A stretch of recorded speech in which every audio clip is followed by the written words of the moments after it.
ಊರಗ ರಕ್ಷಕರಿಂದ ಹೆಬ್ಬಾವು ರಕ್ಷಣೆ. ಅರಣ್ಯಾಧಿಕಾರಿ ಮಲ್ಲೇಶ್ ನೇತೃತ್ವದಲ್ಲಿ ಅರಣ್ಯಕ್ಕೆ ಬಿಡುಗಡೆ. ಚನ್ನಪಟ್ಟಣದ ಕೆರೆಮೇಗಳದೊಡ್ಡಿಯಲ್ಲಿನ Shri Sai paramedical institute ಆವರಣದಲ್ಲಿ ಕಾಣಿಸಿಕೊಂಡ ಬೃಹತ್ ಗಾತ್ರದ ಹೆಬ್ಬಾವನ್ನು ಊರಗ ರಕ್ಷಕರಾದ ಆಜಾದ್ ಸುರೇಶ ರಾಮಕೃಷ್ಣ ಹಾಗೂ ಸ್ನೇಕ್ ಹೇಮಂತ್ ರವರು ರಕ್ಷಣೆ ಮಾಡಿದ್ದಾರೆ. ಬಳಿಕ ವಲಯ ಅರಣ್ಯಾಧಿಕಾರಿ ಮಲ್ಲೇಶ್ ಅವರ ಗಮನಕ್ಕೆ ತಂದು ಅರಣ್ಯಕ್ಕೆ ಬಿಡುವ ಕ್ರಮ ಕೈಗೊಳ್ಳಲಾಗಿದೆ. ಇದರಲ್ಲಿದೆ ಮುಳ್ಳು ಕೈ ಸರ್ ಅದನ್ನು ಅದು ಸ್ಟ್ರೈಟ್ ಮಾಡೋದು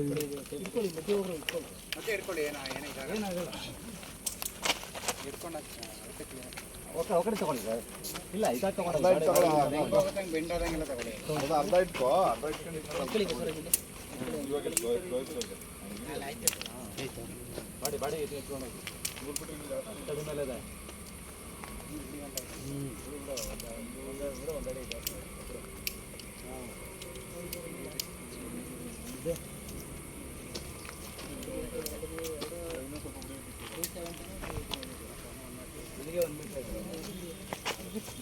ಒಂದಡಿ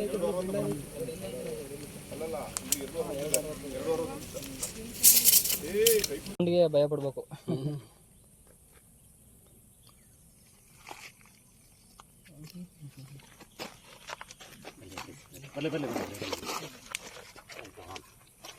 ಅದೇ ಕೈಲಿ ಇಟ್ಕೊಂಡ್ರೆ ಏನಾಗ್ತದೆ ಅಂದ್ರೆ ಮತ್ತೆ ಹಿಂಗೆ ನಿಲ್ಕೋತದೆ.